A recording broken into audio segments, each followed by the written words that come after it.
तो hello my dear student, तो कैसे हैं आप सब। आई होप कि आप सभी बढ़िया होंगे, मस्त होंगे। आपकी एग्जाम की तैयारी भी अच्छी तरीके से चल रही है। तो जितने भी हमारे स्टूडेंट हैं जल्दी जल्दी क्या करिए, हमारे यूट्यूब चैनल से आप जुड़ जाइए। तो आज हम क्या पढ़ने वाले हैं, मुगल वंश का इतिहास के बारे में जानने वाले, पूरे इतिहास के बारे में हम जानने वाले हैं। तो जितने सारे हमारे स्टूडेंट हैं क्या करिए, आप जल्दी जल्दी क्या करिए, जुड़ जाइए। और क्या करना है, एक और भी मैंने हड़प्पा सभ्यता के बारे में वीडियो सारे बनाए हुए हैं। अगर आप नहीं देखे हैं तो आप मेरे यूट्यूब चैनल पर जाकर देख सकते हैं। तो बहुत बारीकी से मैंने हड़प्पा सभ्यता के बारे में हमने बताया, और क्या क्या चीज़ें कहाँ से मिली, उनके सारे नगरों के बारे में हमने आपको बताए हुए हैं। तो एक बार उस वीडियो को आप जरूर देखिएगा। तब तक आज ही हम आज क्या पढ़ने वाले हैं, मुगल वंश के इतिहास के बारे में आज जानने वाले हैं। तो चलिए कॉपी पेन लेकर जरूर बैठिएगा, क्योंकि बहुत यहाँ से क्वेश्चन है जो हमारे एग्जाम में, हर एक एग्जाम में क्या होता है, यहाँ से क्वेश्चन पूछता है। तो सभी क्या है, मोस्ट इम्पोर्टेंट सारे क्वेश्चन है। तो कॉपी पेन लेकर जरूर बैठना है, क्योंकि सारे चीजें आप क्या करो, उसे नोट आउट कर सको। चलिए यहाँ पर आ जाइए कि मुगल वंश का भारत में सबसे शक्तिशाली जो राजवंश में से क्या था, एक था। तो सबसे शक्तिशाली राजवंश में से जो एक हमारा था, तो वो कौन था, मुगल वंश था, है ना। सबसे शक्तिशाली राजवंशों में से एक जो हमारा था वो मुगल वंश था। मुगल वंश की जो स्थापना हुआ था, जो शासन काल चला था, वो 1526 से 1857 तक चला था। तो जो मुगल वंश का जो स्थापना हुआ, या उसका बोले तो उसका जो काल जो चला था, वो 1526 से 1857 ईस्वी तक चला था। ठीक है। तो मुगल वंश का अगर प्रथम जो संस्थापक हमारा आते हैं, वो हमारा कौन आ जाएंगे, बाबर आ जाएंगे। तो आ जाइए यहाँ से बाबर से हम चलते हैं, क्योंकि मुगल वंश का जो प्रथम संस्थापक था वो हमारा बाबर था, और ये हमारा सबसे शक्तिशाली राजवंशों में से एक थे। तो जो प्रथम बार मुगल वंश पर जो शासन किया था वो हमारा बाबर किया था। इनका जो शासन काल रहा था वो 1526 से 1530 ईस्वी तक रहा। चलिए बाबर का पूरा नाम क्या होता है, जैसे जहाउद्दीन मोहम्मद बाबर था। ठीक है। अब मुगल क्या होता है कि जो हमारा बाबर है, इन्होंने क्या किया था, मुगल साम्राज्य का संस्थापक जिसे माना जाता है वो हमारा कौन है, बाबर। हमने आपको पहले ही बताया कि जो हमारा मुगल साम्राज्य का जो संस्थापक है वो कौन है, हमारा बाबर है। ठीक है, ये चीजें आपने ध्यान दे दिए। हमारे बाबर के पिता का नाम क्या था, उमर शेख निजाम। उमर शेख निजाम क्या था, बाबर के पिताजी का नाम था। माता का नाम था कुतुलुक निगार खानम। तो यहाँ से हमेशा क्वेश्चन पूछता रहता है कि जैसे कि बाबर का पूरा नाम क्या है, तो जहाउद्दीन मोहम्मद बाबर। ठीक है। उनके पिता का जो नाम था वो क्या था, उमर शेख खानम था।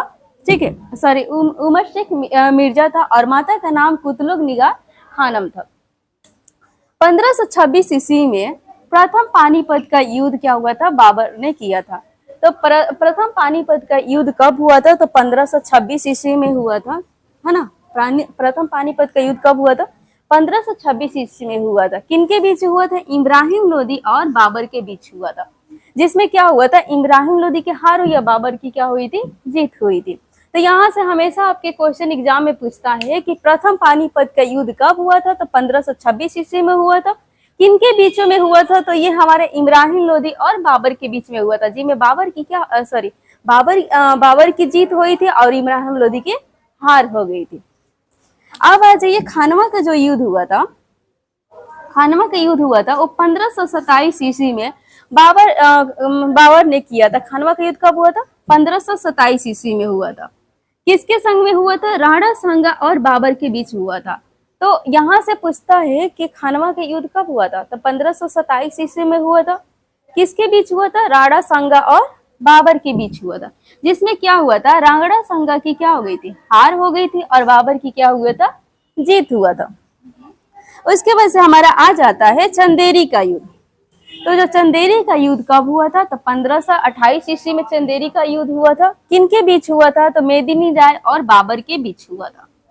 तो यहाँ से हमारा देखिए, पानीपत का प्रथम युद्ध 1526 ईस्वी में हुआ था। किनके बीच हुआ था, बाबर और इब्राहिम लोदी के बीच हुआ था, जिसमें इब्राहिम लोदी की क्या हो गई थी, हार हुई थी, और बाबर की जीत हुई थी। उसके बाद से बाबर के ही शासनकाल में खानवा का युद्ध हुआ था, राणा सांगा और बाबर के बीच में हुआ था, जिसमें राणा सांगा की क्या हो गई थी, हार हुई थी, और बाबर की जीत हुई थी। उसके बाद से चंदेरी का भी युद्ध जो हुआ था वो हमारा 1528 में ये हुआ था, मेदिनी राय और बाबर के बीच हुआ था, जिसमें ये हो गया कि मेदिनी राय की क्या हो गई थी, हार हुई थी, और बाबर की क्या हुआ था, जीत हुआ था। अब आ जाते हैं जैसे कि घाघरा का युद्ध। घाघरा का युद्ध जो हुआ था वो 1529 ईस्वी में हुआ था। तो जो घाघरा का युद्ध हुआ था 1529 ईस्वी में हुआ था। किनके ये हमारे बाबर के शासन काल में क्या हुआ था, घाघरा का युद्ध हुआ। ठीक है, उसके बाद से जो हमारे बाबर है, बाबर के द्वारा जो पुस्तक उनकी आत्मकथा जो लिखा गया था, जैसे कि तुजुक ए बाबरी। तो बाबर का जो आत्मकथा था वो क्या था, तुजुक ए बाबरी। ठीक है, या बाबरनामा, ये दो इनकी क्या थी, आत्मकथा थी, जो बाबर के द्वारा ये लिखा गया था। तो हमेशा ये क्वेश्चन आता है कि तुजुक ए बाबरी किसकी आत्मकथा है, तो ये हमारे किसके, बाबर का है। या बाबरनामा किसकी आत्मकथा है, तो ये हमारा बाबर का है। ठीक है, अब इसके बाद से क्या हो गया कि बाबर का जो मृत्यु हुआ था वो 1530 ईस्वी में इनकी क्या हो गई थी, मृत्यु हो गई थी। अब बाबर के क्या होते, 1530 ईस्वी में जब मृत्यु हो गई तो उस समय तो बाबर की 1530 ईस्वी में क्या हो गया, मृत्यु हो गया। अब यहाँ पे ये होता है कि जैसे कि जो हमारे 1526 से 1530 तक, यानी इन्होंने जो शासन किया था वो उन्होंने 4 साल तक ही इन्होंने शासन किया। ठीक है, उसके बाद से बाबर की मृत्यु हो गई। अब क्या होता है, मुगल वंश का क्या होता है, उनके बड़े पुत्र क्या बनते हैं, उत्तराधिकारी बनते हैं। ठीक है, आयु के बारे में एक बार देख लेते हैं, क्योंकि बाबर की जब 1530 ईस्वी में जब मृत्यु हो गया तो उसका बड़ बेटा क्या बना, उत्तराधिकारी बना। ठीक है, तो जो उत्तराधिकारी बना वो कौन बना, हुमायूं बना। हुमायूं का जो शासन काल चला था वो 1530 से 1540 ईस्वी तक 40 तक चला था। तो ये आप याद रखना कि क्या बोलते हैं, बाबर की मृत्यु के बाद उस उत्तराधिकारी कौन बना, तो वो हमारे हुमायूं बना था। ठीक है, और कब तक हुमायूं का जो शासनकाल रहा, कब से रहा, 1530 से यानी 40 तक। ये 10 सालों तक क्या किया इन्होंने, शासन हुमायूं ने किया। अब देखो 10 सालों तक ये शासन नहीं किया, बल्कि आगे हम और पढ़ते हैं। फिर यहाँ पे गैप कर दिया है 1555 से 1556, यहाँ पे हम बताते हैं। देखो जो हुमायूं था वो क्या हुआ था, बाबर का क्या था, पुत्र था, है ना। जब हुमायूं की मृत्यु 1530 ईस्वी में हो गई थी तो उसका जो उत्तराधिकारी बना वो हुमायूं बना, और ये क्या था, बाबर का भी पुत्र था। उसके बाद से कनौज या बिलग्राम का जो युद्ध हुआ था वो 1540 ईस्वी में हुआ था, हुमायूं के शासन काल में। शेर शाह सूरी और हुमायूं के बीच में बिलग्राम का युद्ध हुआ था। उसके बाद से क्या हो गया कि जैसे शेर शाह सूरी और हुमायूं के बीच में क्या होता, बिलग्राम का युद्ध या कनौज का युद्ध हुआ, जिसमें शेर शाह सूरी की क्या हुई थी, हार हो गई थी, और हुमायूं की क्या हो गई, जीत हुई थी। 1555 ईस्वी में फिर से दिल्ली का क्या होता, सिंहासन प्राप्त किया। देखिए यहाँ पे हमने ध्यान देना एक बार कि जो हुमायूं का जो शासन काल था वो 1530 से 1540 एवं 1555 से 1556, ये 15 वर्षों तक क्या, जब कनौज का ये 1540 ईस्वी में युद्ध जब किया था शेर शाह सूरी और हुमायूं के बीच में हुआ था, जिसमें हुमायूं की क्या हो गई थी, जीत हुई थी, और शेर शाह सूरी की हार हुई थी। तब ये 15 वर्षों तक क्या होता है, निर्वासन में रहा, है ना, यानी शासन छोड़कर, यानी सत्ता को छोड़कर ये निर्वासन में चला गया था। फिर उसके बाद से 1555 ईस्वी में ये क्या हुआ था, आया, और इन्होंने 1555 में दिल्ली का सिंहासन को क्या किया, प्राप्त किया। तो कभी क्वेश्चन ये बनता है कि हुमायूं कितने वर्षों तक क्या हुआ था, निर्वासन में रहा, तो 15 वर्षों तक क्या हुआ था, हुमायूं निर्वासन में रहा। ठीक है, अब आ जाइए कि दिल्ली का सिंहासन कब प्राप्त किया, तो 1556 ईस्वी में क्या हुआ था, दिल्ली का फिर से सिंहासन इन्होंने प्राप्त किया, और 1556 में क्या हो जाता है, हुमायूं की मृत्यु हो जाती है। इनके द्वारा जो एक हुमायूं के जो क्या होता है 1556 ईस्वी में मृत्यु हो जाती है, क्योंकि कहा जाता है कि पुस्तकालय की सीढ़ियों से गिरकर क्या हो गया, हुमायूं की मृत्यु हो गई थी। तो ये बना हमारा क्या होता है, हुमायूं के बारे में, है ना, कि इन्होंने 1530 से 1540 तक इन्होंने शासन किया। फिर 15 वर्ष तक ये निर्वासन में चले गए, और उन्होंने 1555 से 56 में ये क्या किए थे, फिर से शासन किए थे। हुमायूं जो था वो बाबर का पुत्र था, और कनौज या बिलग्राम का जो युद्ध हुआ था 1540 ईस्वी में हुआ था, शेर शाह सूरी और हुमायूं के बीच में हुआ था, जिसमें शेर शाह सूरी की हार हुई थी और हुमायूं की क्या हुई थी, जीत हो गई थी। 1555 में फिर से जब निर्वासन से लौटा तो क्या किया, दिल्ली सल्तनत को फिर से इन्होंने प्राप्त किया, और 1556 में क्या हो जाता है, हुमायूं की मृत्यु हो जाती है। कहा जाता है कि पुस्तकालय की सीढ़ियों से गिरकर क्या होता है, हुमायूं की मृत्यु हो जाती है। जब इनका मृत्यु हो गया तो फिर से क्या बनते हैं, इनका उत्तराधिकारी बनता है। तो जो हुमायूं का उत्तराधिकारी जो बना वो अकबर बना। अकबर के बारे में आज ये फिर से जानते हैं। तो चलिए आ जाते हैं अब हुमायूं के बारे में। हमने देखा कि हुमायूं का जो मृत्यु था वो कब हो गया, 1556 ईस्वी में हुमायूं का मृत्यु बन जाता है। अब यह क्या होता है कि मुगल वंश का अब क्या चाहिए, उत्तराधिकारी बनने के लिए चाहिए। तो जो हुमायूं का जो पुत्र था वो कौन था, अकबर था। अकबर क्या बनता है, हुमायूं का उत्तराधिकारी बनता है। उसके मृत्यु हो जाने पर मुगल वंश का जो राजगद्दी जो संभालता है वो कौन संभालता है, अकबर संभालता है। 1556 से 1605 ईस्वी में क्या हो जाता है, ये शासन करने चालू कर देता है, जिसका अकबर का शासनकाल 1556 से 1605 ईस्वी तक रहता है। अब देखो अकबर का जो संरक्षण था वो कौन था, बैरम खान था। अकबर का संरक्षण कौन था, बैरम खान था। ठीक है, अकबर के ही शासनकाल में क्या हुआ था, पानीपत का द्वितीय युद्ध हुआ था। हमने देखा कि क्या होता है कि बाबर के शासनकाल में क्या हुआ था, 1526 ईस्वी में पानीपत का प्रथम युद्ध हुआ। पानीपत का द्वितीय जो युद्ध हुआ था वो क्या हुआ था, हमारे अकबर के शासनकाल में हुआ था। कब हुआ था, 1556 ईस्वी में हेमू और अकबर के बीच हुआ था। हेमू और अकबर के बीच हुआ था। तो 1556 ईस्वी में पानीपत का हमारा द्वितीय युद्ध होता है, जिसमें हेमू की क्या हो जाती है, हार होती है, और अकबर की क्या हो जाती है, जीत होती है। ठीक है, उसके बाद से अकबर के शासनकाल में क्या होता है, मनसाबदारी व्यवस्था क्या किया गया, लागू किया गया था। तो ये क्वेश्चन हमेशा बनता है, इन्होंने क्या हुआ था, रेवतों के प्रति मनसाबदारी व्यवस्था इन्होंने लागू कर दिया गया था, अकबर ने लागू किया था।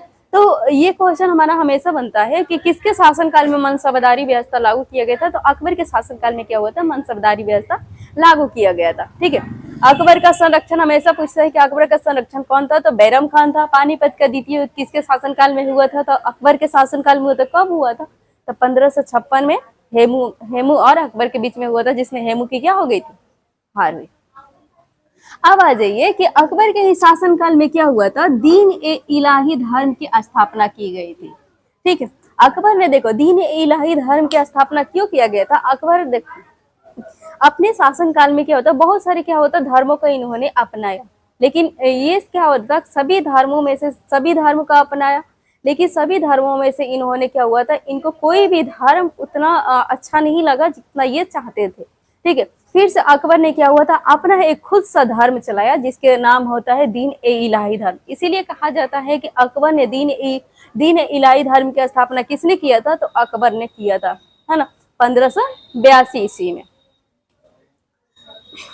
जजिया कर को भी इन्होंने ही क्या कर दिया था, अकबर ने समाप्त कर दिया था। तो अकबर ने क्या किया था, जजिया कर को क्या किए थे, समाप्त कर दिए गए थे। ठीक है, उसके बाद से जो अकबर ने क्या हुआ था, राजधानी बनाया, तो वो कहाँ बनाया था, फतेहपुर सीकरी बनाए थे। तो हमेशा ये क्वेश्चन आता है, फतेहपुर सीकरी किसकी राजधानी होती है, चाहे फतेहपुर किसकी दरगाह है, तो वो हमारे अकबर की दरगाह है।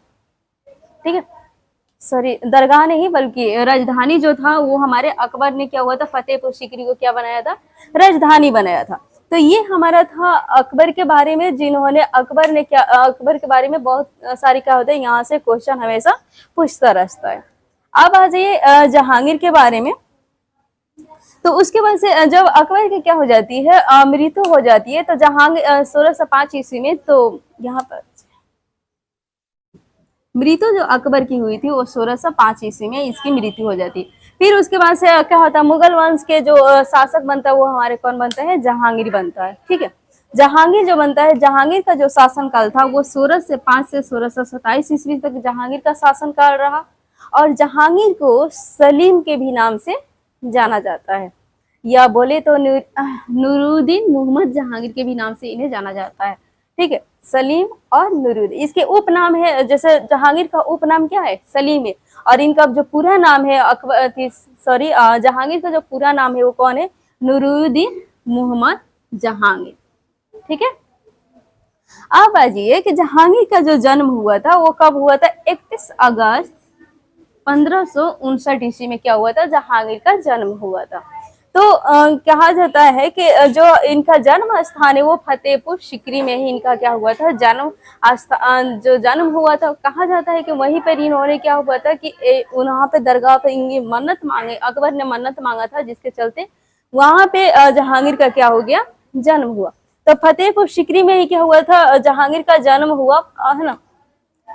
उनके पिता का जो नाम था जलाउद्दीन मोहम्मद अकबर था। अकबर का पूरा नाम ही है तो है जलाउद्दीन मोहम्मद अकबर, है ना। और न्याय का जंजीर लगवाई, यानी क्या बोलते हैं, जहांगीर ने क्या किया था, न्याय का जंजीर लगाया था, क्योंकि वहां पे सभी लोगों क्या मांग सके, न्याय मांग सके, इसलिए अकबर थी जहांगीर ने क्या किया था, न्याय का जंजीर लगाया। अब यहाँ पे आ जाता है कि जो हमारे जहांगीर है, जहांगीर का जो आत्मकथा है तुजु के जहांगीरी। तो तुजु के जहांगीरी किसकी आत्मकथा है, तो हमारे जहांगीर का आत्मकथा है। ठीक है, अब यहाँ पे और भी क्वेश्चन हमारे आता है कि जहांगीर ने नूरजहां से क्या हुआ था, इनका विवाह हुआ था 1611 ईस्वी। आज ही अगर ये आप नोट नहीं किए हो तो आप नोट कर सकते हो, या फिर ये भी बता सकते हैं कि हाँ जहांगीर का विवाह किसके साथ हुआ था, तो नूरजहां के साथ हुआ था। कि कब हुआ था, 1611 ईस्वी में।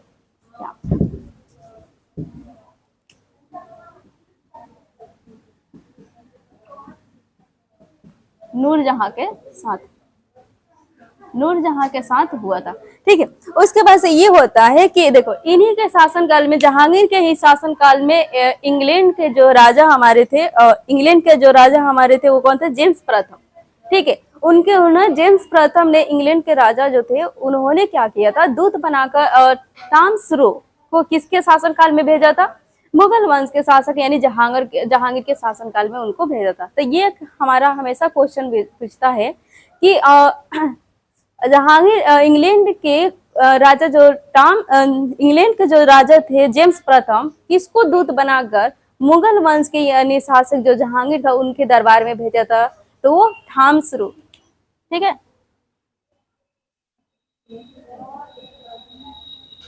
तामसरो को क्या हुआ था, जहांगीर के शासनकाल में आया था। तो तामसरो किसके शासनकाल में दूत बनकर आया था, तो जहांगीर के शासनकाल में ये आया था। ठीक है, उसके बाद से आ जाता है कि उसके बाद से क्या हो जाता है, जहांगीर का मृत्यु हो जाता है, कब होता है, 28 अक्टूबर 1627 ईस्वी में क्या हो जाती है, जहांगीर की मृत्यु हो जाती है। फिर इनका मकबरा जो होता है वो कहाँ होता है, लाहौर में होता है, लाहौर के पाकिस्तान, अभी भी वर्तमान लाहौर के पाकिस्तान में ये स्थित है। तो ये हमारा था मुगल वंश के बारे में। ठीक है, और भी हमें आगे और भी मुगल वंश के जो उत्तराधिकारी जो आगे चलकर बने उनके बारे में हम नेक्स्ट वीडियो में हम पढ़ेंगे। तब तक के लिए ये सारे वीडियो आप देख लीजिएगा। यहाँ से सारी चीजें क्या होता है, बहुत सारे इंपॉर्टेंट चीजें जो हमेशा हर एक एग्जाम में क्या होता है, यहाँ से क्वेश्चन पूछता रहता है। ठीक है, तब तक के लिए ओके बाय।